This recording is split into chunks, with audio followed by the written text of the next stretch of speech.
What else do you see on the trends in the technical part? Because you already mentioned the one that I like so much, which is the low code, no code things. Hmm. And I don't know what else do you see? Do you foresee in the future, or even if you have researched anything? Well, What do you think? one of the things that is here, it's not in the future. It's everything that has to do with machine learning and AI. Those are no longer futurist things. We have been playing with those for the last few years. There are a few things that maybe were not a big hit. For instance, you may have heard about augmented reality. For instance, that has been on for at least 10 to 12 years, if I recall correctly. But in my opinion, there was never a solid business case for that to be a hit. And maybe companies were not able to find how to do business or how to create a business model from those. But they're still around. You can still see those, and they're cool to watch. They're cool to play with. But maybe a business model is what has been lacking in those type of technologies. That maybe that's why they were not a great hit. But talking about intelligence, artificial intelligence, or machine learning, at least for the past 8 to 10 years as well, um, coding, I mean, code has been creating itself. You see algorithms that I'm pretty sure that the developer no longer knows how it works or what is it that they do. They have evolved in a way that it thinks by itself. Eventually, with more input, they have more ways of finding solutions or predicting results, and it's been an evolving kind of thing.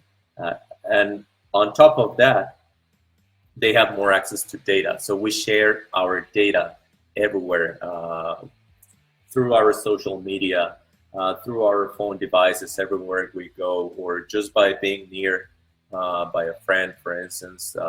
You start saying things that maybe he or she liked or watched or something like that, just because of the fact that you were sitting next to that person for 5 minutes. So all those algorithms have a mind and a soul on their own already. So that's not necessarily futuristic. You see that. Who has not been in a situation where you just say something out loud and 5 to 10 minutes later you see a post You have kind of an that ad. in your wall? Yeah, Yeah. exactly. So I That's why mean, you need to block data, the ads. yeah. Yeah, but data analysis, I mean, they have access to all your information pretty much, right? So it's not a matter of sharing this post in Facebook saying that, hey, I do not accept you access my data. Your data has been public for 20 years already, so a post won't stop them from doing that. But Yeah. back to machine learning, that is gonna continue for the next few years as well, and tools that we create will have to consider that in mind as well. They are going to have to evolve. They're going to have to predict. They're going to have to think on their own to come up with results, and then create things that not only work but that drive audience and drive the public to those needs. So um, it's no longer, for instance, let's go back to the origins of Microsoft, those big companies where they were developing a product, and then they were forcing you to use that product and use it in a certain way, as because it was developed that way, right? Now tools start to make you believe it is what you need. It is they are about to making you think it was your idea, so you want to use it.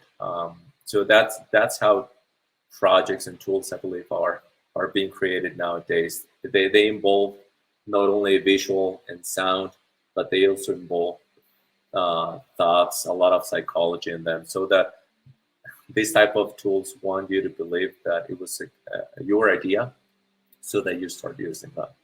Um, but again, that's just another trend that I'm seeing. So anything that has to do with machine learning, artificial intelligence, and anything that has to do with data analysis, it's gonna go for the next few years. I don't know if you watched. So it's been a few. I believe it was about a year ago when they presented Neuralink. Did you watch that presentation? I don't remember, to be honest, but yeah. So Neuralink, Uh, it is one thing that I enjoyed watching. This was Elon Musk presenting the it. one with Elon Musk, yeah. Yeah, the one with the pigs.